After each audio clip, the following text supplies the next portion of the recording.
channel World Over Video Gaming, powered by Playday.id.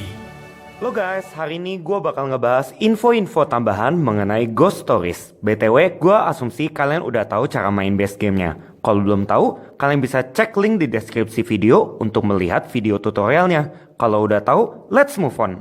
Kita mulai dari aturan untuk 1-3 pemain. Desa disiapkan seperti main berempat. Board yang tidak dikontrol oleh siapapun akan disebut board netral dan tidak mendapat token yin yang atau Tao, tapi mendapat 3 Chi.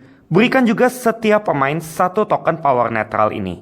Khusus main berdua, kedua pemain duduk saling berseberangan, jadi ada board netral di antara mereka. Khusus main solo, kita dapat 1 Tao dari setiap warna, kecuali hitam kita dapat 2, plus 3 power netral. Selain itu, pastikan sisi ini dari board merah yang menghadap atas. Lokasi cemetery nggak bisa diaktifkan dan dengan ability Pavilion of the Heavenly Winds, kita bisa gerakin Taoist kita sendiri. Selain itu, sebelum menambahkan kartu Wufeng, kalau main bertiga, remove 5 ghost secara acak dari deck kembali ke box. Kalau main berdua, remove 10 kartu. Kalau main solo, remove 15 kartu.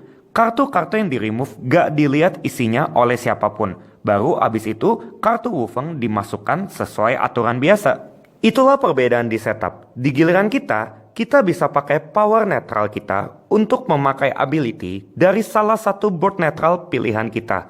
Kita bisa pakai lebih dari 1 power netral sekaligus, tapi mesti pilih power dari board netral yang berbeda-beda. Setelah dipakai, power netral akan ditaruh di tile tengah. Saat kita berhenti di tile tengah ini, kita boleh ambil sebanyak apapun power netral dari situ. Sekali diambil, power netral nggak bisa dioper ke pemain lain.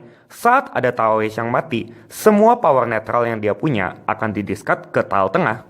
Board netral juga akan mengambil giliran, tapi cuma step 1 dan 2 dari fase yin aja, tanpa fase yang.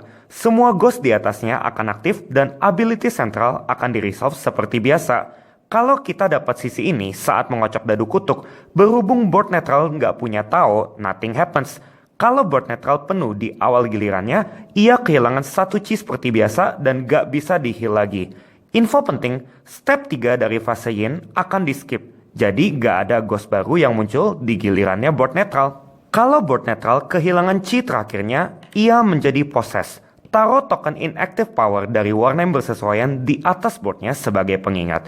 Mulai sekarang, kita nggak bisa lagi pakai power dari board ini. Kedepannya, kalau dia harus kehilangan Chi lagi, maka 1 pemain lain yang harus kehilangan Chi. Itulah semua perbedaan yang ada di player count 1-3. Selebihnya, gameplay berjalan seperti biasa. Sekarang, kita lanjut membahas level kesulitan. Kalau dari awal kita bahas level initiation, sebenarnya ada 3 level lagi yang lebih sulit. Normal, nightmare, dan hell mode. Level normal sama kayak initiation dengan 2 tambahan. Di setup, setiap Taoist hanya mendapat 3 Chi dan tanpa Tao hitam. Level nightmare mirip seperti normal, tapi jumlah Wufeng yang harus dikalahkan bertambah. Kalau main solo atau berdua, kita pakai 3 Wufeng. Urutannya dari bawah itu 10 ghost. Wufeng 1, 10 ghost, Wufeng 2, 10 ghost, Wufeng 3, baru ditutup dengan sisa kartu ghost yang lainnya. Kalau main bertiga atau berempat, kita pakai 4 Wufeng. Urutannya seperti yang sudah dijelaskan tadi. Tapi setelah Wufeng ketiga, kita akan lanjut ke 10 ghost dulu, dilanjutkan dengan Wufeng 4, barulah ditutup dengan sisa kartu ghost. Hell mode ini yang paling parah, sama kayak nightmare, plus kita main tanpa token yin yang. Selain itu, ada kriteria tambahan juga pas scoring saat memilih level yang lebih tinggi seperti tertera di sini. Itulah 4 level yang ada. Sekarang lanjut ke icon-icon di kartu ghost. Icon ini berarti tambahin ghost baru dari deck. Yang ini kita kehilangan 1 Chi. Saat ghost dengan icon ini muncul, lokasi yang tepat di depannya segera menjadi haunted. Saat ghost dengan icon ini muncul, figure hunting langsung ditaruh di space 1 instead of di atas kartu. Tapi nanti kalau udah sampai space 2, kembalinya ke atas kartu lagi. Icon ini berarti efeknya berlaku ke semua pemain dan board netral. Sedangkan yang ini, kita harus discard 1 Tao apapun. Selama ghost ini ada, kita nggak bisa pakai ability dari board tempat ghost ini berada. Taruh token inactive power ini di atasnya sebagai pengingat. Selama ghost dengan icon ini ada, satu dadu Tao akan terkunci dan gak bisa dikocok selama proses eksorsis. Ghost dengan icon ini tidak bisa diserang dengan dadu Tao, hanya bisa pakai token, Buddha, dan efek lokasi. Selama ghost dengan icon ini ada, para pemain gak bisa pakai token Tao sama sekali. Taruh token inactive Tao ini di tengah sebagai pengingat, tapi kita tetap bisa pakai efek dari Circle of Prayer. Itulah icon-icon yang ada, selebihnya sudah dijelaskan di video pertama. Efek ghost segera berakhir saat kartunya di-discard. Next, kita bahas ability spesial dari para Taoist. Setiap board memiliki dua sisi dengan ability yang berbeda-beda. Tapi cuma sisi yang menghadap atas saja yang selalu aktif dan membantu pemain yang mengontrol warna itu, kecuali ada token inactive power di atasnya.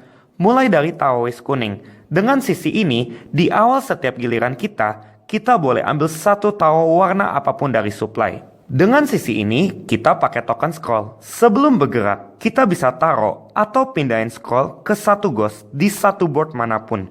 Daya tahan dari ghost yang dikasih scroll berkurang 1, gak peduli siapapun yang melakukan exorcist. Begitu ghost yang ditarget terdiscard, scrollnya akan kembali ke kita dan siap dipakai lagi. Saat menghadapi Wufeng yang memerlukan Tao warna-warni, kita boleh tentukan warna apa yang didiskon setelah mengocok dadu. Next, ada Taoist merah. Dengan sisi ini, sebelum bergerak, kita boleh gerakin satu Taoist lain, satu space mengikuti aturan biasa. Dengan sisi ini, saat move, kita boleh bergerak 2 spaces. Taoist biru, dengan sisi ini, dalam satu giliran, kita bisa request plus exorcist atau sebaliknya. Instead of cuma pilih salah satu. Sisi sebaliknya, di giliran kita, dari lokasi tempat kita berada, kita bisa lakukan request 2 kali atau exorcist 2 kali. 2 exorcist ini dilakukan secara terpisah, jadi kita kocok dadu 2 kali. Kita nggak bisa simpan hasil kocokan pertama untuk membantu exorcist yang kedua. Finally, Taoist hijau. Dengan sisi ini, kita kocok satu dadu tambahan saat melakukan exorcist. Plus, icon dadu kutub gak berlaku di giliran kita. Dengan sisi sebaliknya, saat melakukan exorcist, kita boleh kocok ulang sebanyak apapun dadu yang kita nggak suka 1 kali. Hal yang sama berlaku saat kita mengocok dadu kutub, dan hasil yang kedua harus diterima. Ya, itulah semua ability Taoist yang ada. Sebagai penutup, kita akan bahas para Wufeng. Setiap Wufeng itu spesial, masing-masing dengan ability dan kondisi yang spesifik. Howling Nightmare, dia cuma bisa di-exorcist kalau space ghost yang tepat di seberangnya kosong. Uncatchable hanya bisa di-exorcist kalau ada di space dengan Buddha, entah dari awal atau hasil perpindahan. Taruh Buddha di atasnya sebagai penanda bahwa sekarang Uncatchable sudah bisa di-exorcist. Death's Army memiliki ability sentral Tormentor. Kalau kita berhasil mengalahkannya, untuk terakhir kalinya, kita harus kocok dadu kutub dan mengaktifkan efeknya. Selama Forgotten Ones ada, para Taoist gak bisa pakai ability dari bot mereka, termasuk efek power netral. Saat Bonecracker muncul, semua pemain harus langsung mendiscard satu Tao apapun.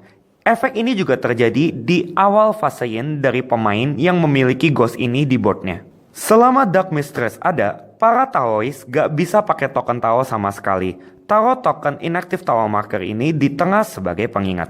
Selama Creeping Horror ada, satu dadu Tao akan terkunci di atasnya, jadi nggak bisa dipakai untuk exorcist.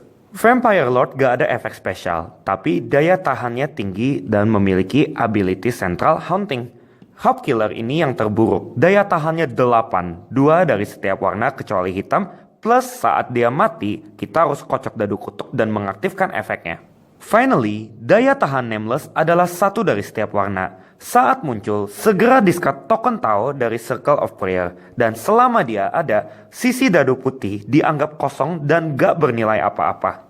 Itulah ke-10 Wufeng yang ada, sekaligus akhir dari video mengenai detail tambahan untuk Ghost Stories ini. Kalau sampai kalian ada yang bingung mengenai apa yang gue sampaikan di video ini, kalian boleh post di komen di bawah, gue akan jelaskan semaksimal mungkin. Atau kalau kalian masih kurang jelas, well, semuanya akan menjadi lebih jelas di video playthrough gue nanti.